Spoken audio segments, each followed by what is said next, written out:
Welcome. It is Verdict with Senator Ted Cruz, Ben Ferguson with you. It's nice to have you on radio stations listening around the country. And Senator, I do love that I have the upper hand, the advantage tonight and the level of energy at this show, because you just did like an all-nighter on a voterama in the Senate. How much fun was that? I just want to know. Did y'all hang out, spend time together? Tell me how that went. Listen, Ben, I recognize that you're a young guy. And so your strength peters out after a while. But you got to understand, when you were in the battle. Yeah, in the battle, yes. A long battle, yes. We were on the Senate floor until 4 a.m. last night. We were doing voterama. Now, what is voterama? Voterama is what happens. The average age in the Senate's like 90. So, how did that work? Yes, so I'm the teenager. They think I have acne. I mean, you got to understand. It's Are you in charge relative. of bringing the snacks? I'm just curious. Did you order the late night pizza or does someone else? I'm the comedic relief, which tells you how much trouble we're in. But so we were in reconciliation because it's the process that we're going to use to fund ICE and Customs and Border Patrol, because the Democrats want to shut down our border permanently. And reconciliation is the major exception from the filibuster, which means we can do it with just Republicans. But when you do it, you do unlimited amendments. So it's called a voterama. And so the Democrats kept us there till 4 a.m, casting lots of stupid votes. And the votes are typically, you hate children, you hate kittens, you hate puppies, you're against rainbows. I mean, yes. All sorts of votes. And so they did that till 4 a.m, and then we were done. However, I am damn skippy, and I can't help it if you think... You know what? If you were here, we'd play hoops right now, and I'd take you to the hole. I believe so. Here's my real question: when you guys are till 4 a.m, and these people that you work with are like 80s and 90s, do they sleep in their office, and then someone has to physically wake them up to walk them down to vote? How do the logistics of this work? And do you guys still wear your coat and tie, or is it like pajamas? No, it's all coat and tie. Okay. It varies. Some people stay on the floor. Some people stay in the cloakroom. Some people stay. So there's a room one floor down from where the Senate floor is called the Inner Sanctum. And it's senators only. And you sit in there and you have cheese and crackers and a glass of wine. And it's actually bipartisan. And so a good chunk of the night, while you're waiting for votes to finish, you sit down there and talk and basically talk smack. So no card playing. I was kind of hoping for some partisan card playing. They wouldn't let you have a poker because that would have woken you up. I know you well. I am actually flying to Vegas this weekend. So as you know, every year we do a poker fundraiser. Oh, and this weekend is the poker fundraiser. We get a number of poker pros to come out and play. And it is a lot of fun. I like to play poker. And It is our poker fundraiser in Vegas 2 years ago was the birth of the Trump accounts. And so, but we did not play poker on the Senate floor. There you go. All right, I got my money against you this weekend, just knowing the lack of sleep that you've had. I want to be clear. I'm going to leak that out to the pros out there. I think you're going to be one of the first ones out, have to rebuy back in. So, Ben, you're demonstrating exceptionally poor judgment, and that leads me to ask, were you an investor in the Southern Poverty Law Center? Yeah, exactly. Right, exactly. Which brings us to our story number one after I got to just, make How's sure that for a transition, big guy? That was a beautiful transition. Beautiful there. By the way, before we get to the Southern Poverty Law Center, I want to say thank you and talk to you real quick about our awesome friends over at Ruff Greens. If you've got a puppy, we've got a new one. You've got to check out Ruff Greens and what they can do for your dog. After we saw what happened with our older dog, Memphis, we realized, why wait until the dog's older? Why not give Ruff Greens right now to little Birdie? And we know what it does. It supports long-term health by providing live bioavailable nutrients, including essential vitamins, minerals, probiotics, digestive enzymes, and omega oils. Now, the ingredients, they work together to improve nutrition absorption. Also, help Birdie maintain joint and muscle health as she grows and enhance her overall vitality. Now, we care about Birdie's longevity. We've already lost 2 dogs, unfortunately, when they got older. And this is a way we can do everything we can to keep Birdie around as long as possible.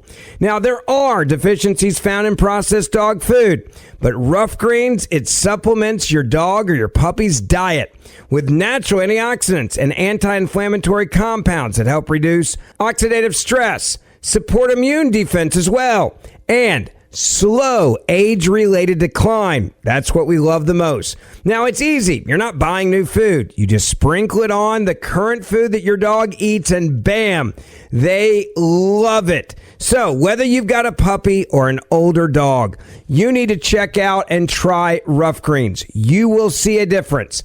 Now, you don't have to change your dog's food. You just add Ruff Greens. And I'm going to offer you a free Jumpstart trial bag.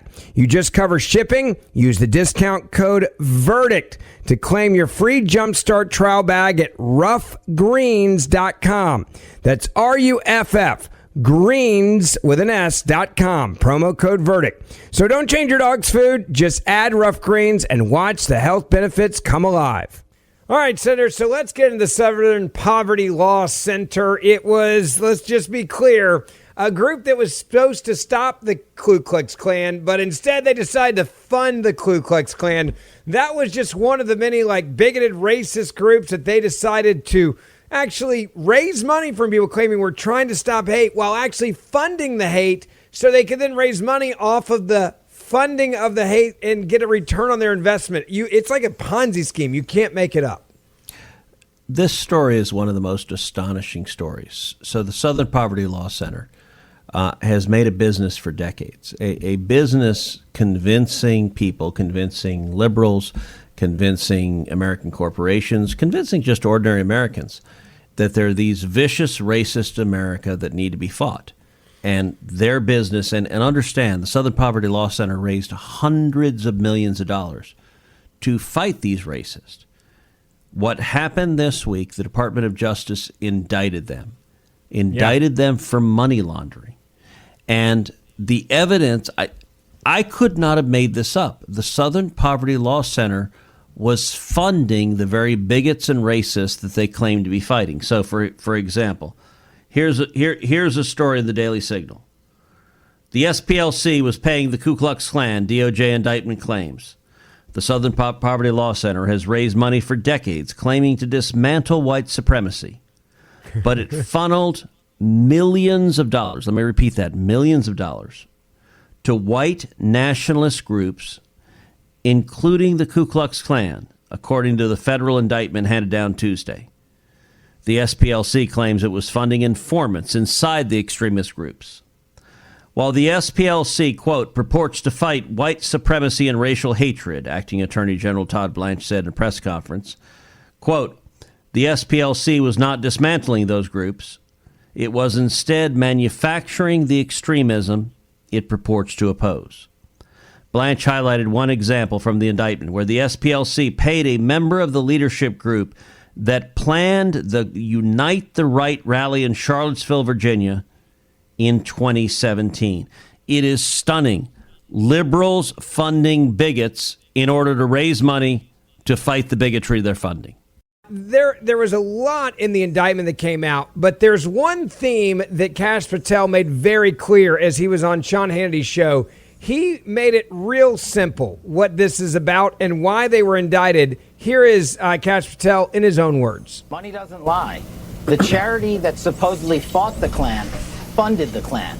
The charity that supposedly fought neo-Nazis funded neo-Nazis. The Southern Poverty Law Center ran a methodical, calculated scheme to defraud their donor base of $3 million and lied to them and used an illicit banking structure system to create shell companies to hide their money and who it was being sent to, specifically for the reason to sow discord and hate into our society. This is the ultimate definition of hypocrisy. And if you look at the indictment produced by the Department of Justice and the FBI, you will see that these banking institutions tie directly the funding mechanisms in which the Southern Poverty Law Center used to fund at least 8 hate groups they supposedly wanted to take out, but they were paying the very villains of our society they supposedly wanted to protect us from. That's the ultimate hypocrisy. By the way, one of the things that I think is really interesting about this is Senator, there were warning signs for like quite some time. John Stossel, back in January 16th of 2018, he did an expose on warning Americans about the Southern Poverty Law Center and how it used to have like in theory like a good theme. It used to be about, hey, we find hate groups and we name them and we expose them and we out them. And then it just turned into a radical left organization where Democrats could throw their money. And when they threw their money in there, it would just basically attack conservatives and anybody on the hit list, which turned into, by the way, Turning Point USA. It turned into Christian groups as well. Groups that they named individuals like Laura Ingraham, for example, as one of those threats to America through the Southern Poverty Law Center. I mean, they were doing that back in 2016. Well, and look, it was not just liberals that were funding them. It was corporate America. That they did an amazing job of extracting millions of dollars from giant corporations. And they'd say, look, we're going to fight hate and we're going to fight extremism. And they were rabidly partisan. They attacked conservatives. We knew that. But the latest piece of this indictment, I got to say, a week ago, Ben, I don't know about you, did you have on your bingo card the Southern Poverty Law Center funding the KKK, funding the Nazis? No. Like there's a level of cynicism. Dream. Yeah. And the donations are corporate donations. Like Apple, Tim Cook, $1 million. George JP Morgan, $1 million. JP Morgan, $500,000. MGM Resorts, $1 million. Like they were, corporate America was giving money to them the same way they did to Black Lives Matter, for example. It was like, oh, this is just something we got to check a box. Yeah, what do you need? We'll write you the check. And they had unlimited funds coming in, and then they used it to, again, come after conservative and Christian organizations. And understand the charges here. The indictment charges the SPLC with 6 counts of wire fraud, aiming to obtain money via donations through materially false representation and omissions about what the donated funds would be used for. It charges the SPLC with 4 counts of false statements to a federally insured bank by creating accounts for fictitious entities to funnel the money. Finally, it charges the SPLC with 1 count of conspiracy to commit concealment of money laundering.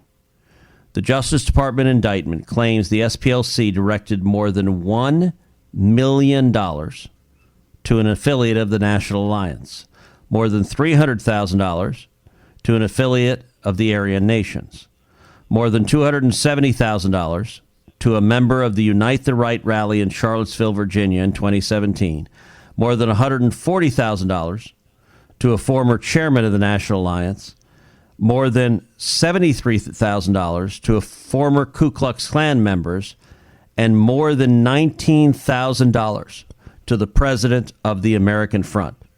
This was shameless, and it was massive. Kash Patel said the FBI's investigation revealed that the funds were used to facilitate the commission of further state and federal offenses totaling more than $3 million. Yeah. The magnitude of this, the depravity of this, it's staggering. I want to play Stossel. He did this again, January 16, 2018. He was warning the country about the Southern Poverty Law Center years ago, saying they have lost their way. They are not what they say they are. Take a listen to him exposing them back in the day. There are dangerous hate groups in America who will warn us about them. The media have an answer. The Southern Poverty Law Center. The Southern Poverty Law Center. The Southern Poverty Law Center, based in that building in Alabama, calls itself the premier group monitoring hate groups. Looking at their map of such groups, you'd think America was consumed by hate. I once believed in the center's mission. Well-meaning people still do. Apple just gave them $1 million. But what donors don't know is that today the center smears people who don't deserve to be smeared. The presence of radical Islam. This woman grew up in Somalia, suffered female genital mutilation, so now she speaks out against radical Islam. For that, the center put her on its list. Multiculturalism failed these communities. This man was once an Islamic extremist, but then he decided radical Islam was wrong, and now he criticizes the radicals. The center labels him an anti-Muslim extremist, too. Join the fight against hate and bigotry. Visit SPLcenter.org. I do think that we have a problem with hate in this country. We put about 10 of these major hate groups out of business. The center's leaders, Richard Cohen and Morris Dees, would not talk to me.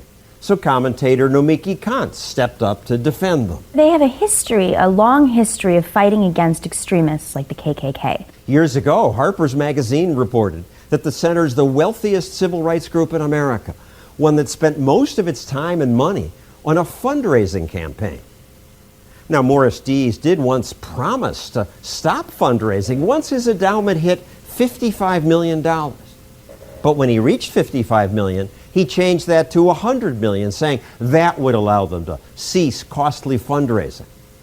But when they reached $100 million, they didn't stop.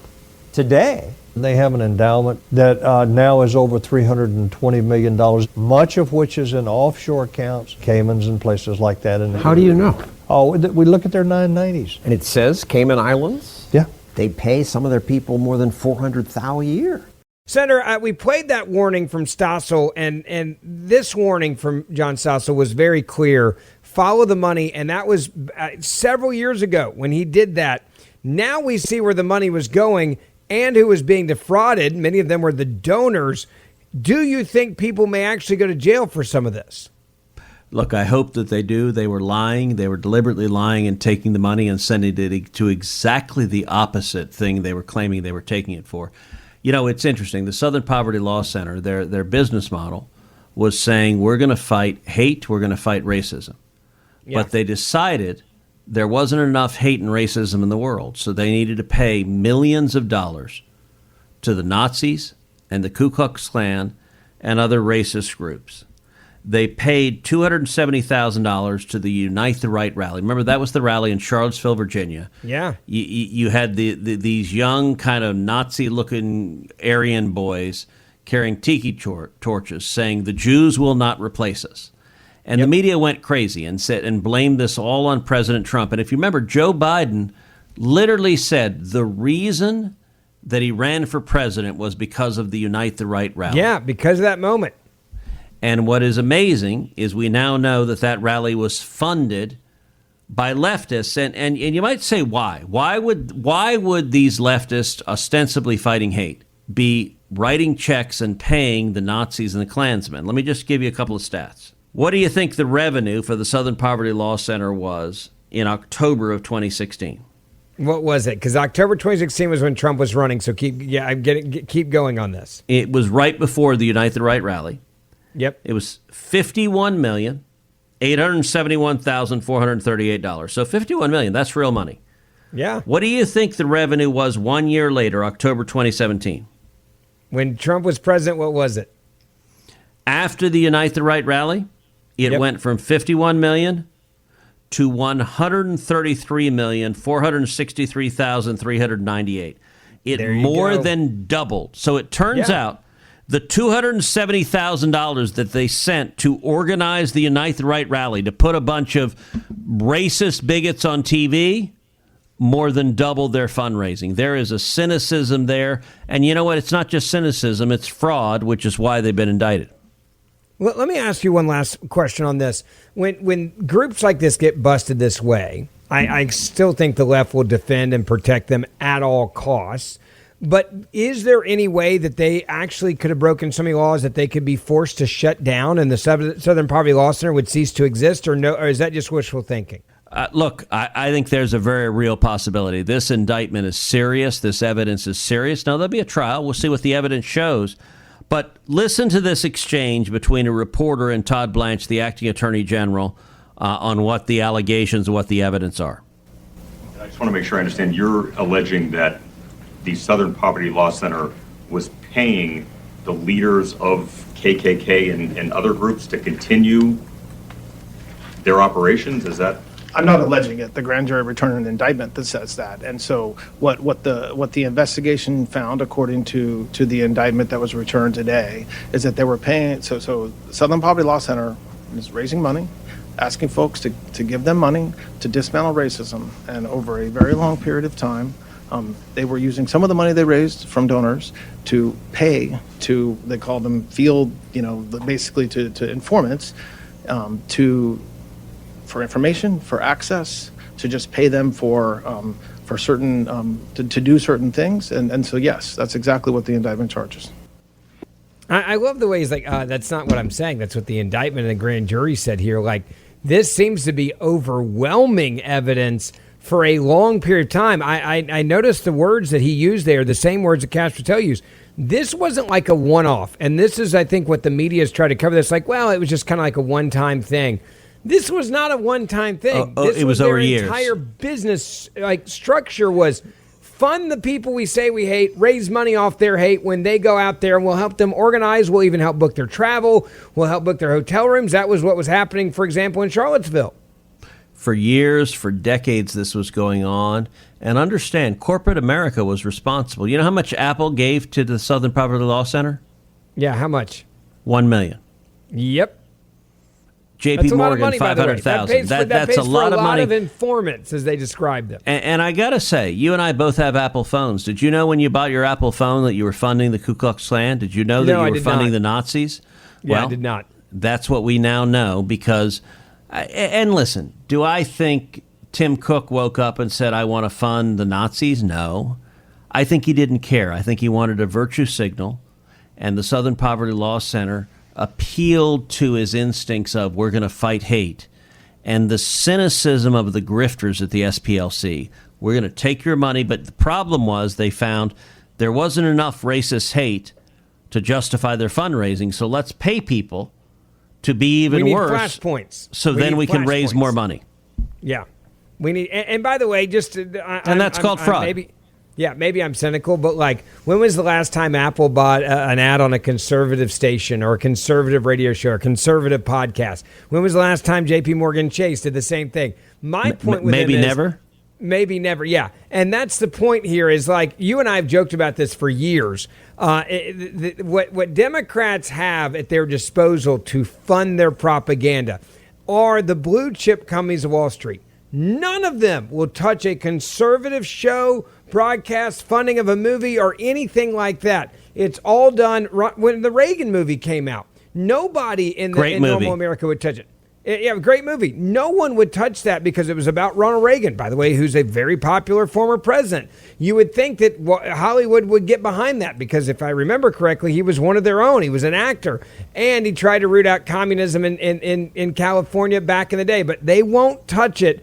But by golly, they'll send it to the Southern Poverty Law Center as long as they name people like Megyn Kelly and Charlie Kirk and Turning Point USA and any other conservative group as a hate group, which is what they've been doing over the last several years. Okay, don't forget Ben Carson and Charlie Kirk, because Ben Carson is a famed white supremacist. I want you to pause what you're doing for just 1 minute, and I want you to hear about Alejandra. She lives in a remote community with very few resources and little to no health care.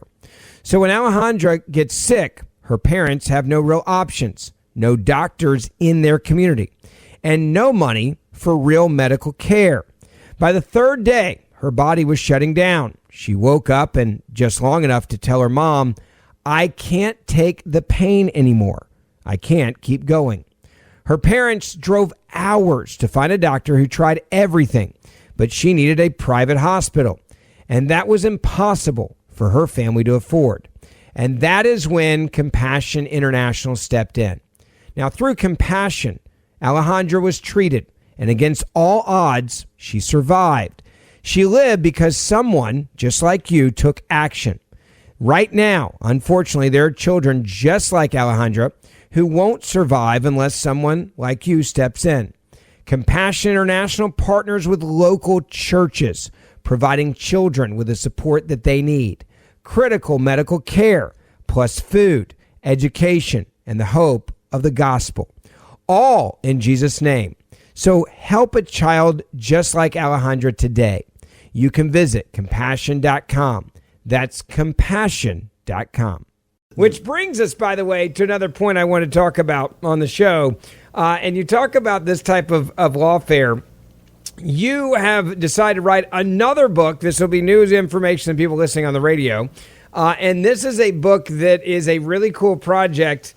with a sitting Supreme Court justice who's just a few years away from being the longest sitting Supreme Court justice in history. And you got exclusive access to sit down with him for your new book, Going Further. You can pre-order it right now at goingfurther.com. This is about Clarence Thomas, and you're the author, and it's a really cool project of yours. Well, I'm really excited about this. So in my 14 years in the Senate, I've written 4 books. This is my 5th book. Each of the books we've written have been New York Times bestsellers. This one is a book that I think really needed to be written. And so a year and a half ago, I went to Clarence Thomas. I went to his chambers. And Justice Thomas and I have been friends for 30 years. And I sat down with him and I said, listen, I really would like to tell your story. I'd like to tell your story on a big stage. I'd like to get people to hear. Clarence Thomas, his journey is inspirational. He grew up in abject poverty. He grew up in Pinpoint, Georgia. He grew up not speaking standard English, and he came from nothing. He rose academically to Holy Cross, to Yale Law School. He rose to serve in the Reagan administration. He rose to serve as a Court of Appeals judge. He rose to serve as only the 2nd African-American Supreme Court justice in history. And understand, Clarence Thomas had a journey where before he was a conservative, he was a left-wing radical. He was an angry black man. Those are the terms he used. He was involved in riots at Harvard when he was at Holy Cross and at Yale. He started off as a leftist, and then he realized the folly of his way. And as you noted, in 2028, Clarence Thomas will become the longest-serving Supreme Court justice in the history of America. Now, he wrote a fantastic, cool, by the way. So cool. Yes. Yeah. He wrote a fantastic autobiography called My Grandfather's Son that describes how his grandfather raised him. And it's incredible, but and I recommend it to everyone. But My Grandfather's Son ends when he's appointed to the Supreme Court. And so what I've attempted to do in this book is tell his story in a way to bring it alive to modern readers, but also to include his 30 years of Supreme Court decisions and to include them in a way that are real, that make sense, that are understandable. You don't have to be a lawyer, but he has changed the entire course of constitutional law. He has fought for natural rights, for the God-given rights each and every one of us have.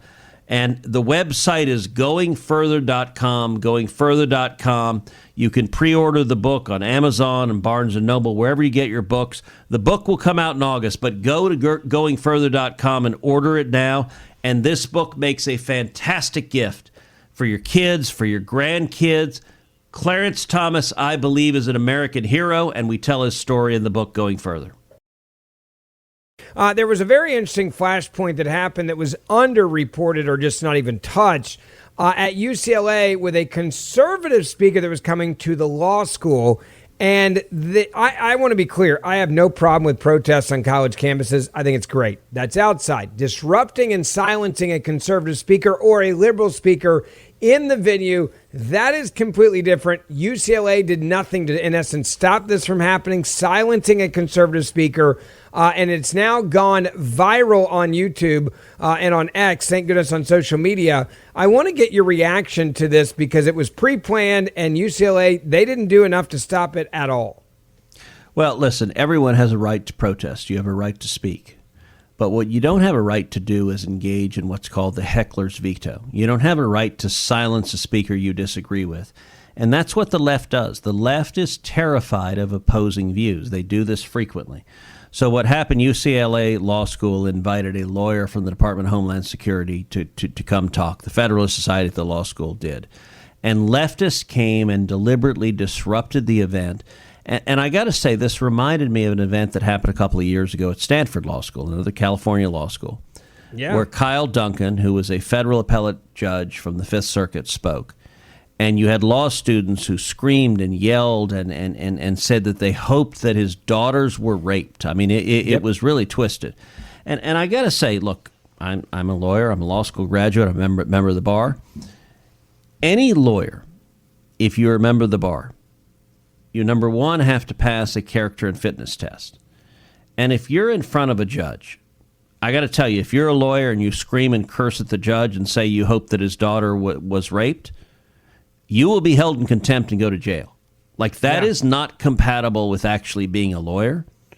And so if you disagree with the views some speaker is saying, you can protest outside, you can express your own views, but you don't have the right to engage in shouting them down, attacking, silencing them, preventing others from listening to those messages. Now, I mentioned just a minute ago my brand new book, Going Further, The Incomparable Clarence Thomas. By the way, you can order that book at goingfurther.com, goingfurther.com. The book I wrote before that was entitled Unwoke, How to Defeat Cultural Marxism in America. And I mention that because when I talk about colleges and universities, I talk at length about what happened at Stanford. What happened at Stanford with this federal judge that was screamed and denounced by law students. Well, you know what happened? A couple things happened. Number one, at Stanford when this happened, the administrator from Stanford Law School came in. Now, she could have said, all right, enough. You don't get to silence the speaker. You can express your own views, but you don't get to prevent the students from hearing the views of this federal judge. She didn't do that. Instead, she gave this long pre-written speech agreeing with the hecklers and protesters and attacking the judge and saying the juice is not worth the squeeze. Now, amazingly, Stanford Law School fired her because of what she did there. And not only that, I wrote a letter to the Chief Justice of the Texas Supreme Court. And I said, look, these are law students that want to be lawyers. Some of them maybe want to be lawyers in Texas. Part of being a lawyer is character and fitness, the ability to appear in a court and not scream and yell and curse at a judge. These law students have demonstrated they're unwilling to do so. And I called on the Texas Supreme Court to inquire of any graduates of Stanford Law School of the relevant time period. Did you participate in screaming and cursing and shouting down a federal judge? And if you did, we're not going to admit you as a member of the Texas bar, because that's not how lawyers are allowed to behave in front of judges. And the Texas Supreme Court did exactly that. They said because the law schools are not enforcing the rules, are not protecting free speech, we, the state of Texas, are going to do so. I got to say, as I look at what happened at UCLA, that makes a lot of sense here. And I want you to listen to these students when the lawyer from the Department of Homeland Security began speaking. Today's speaker is brought to us by the UCLA chapter of the Federalist Society.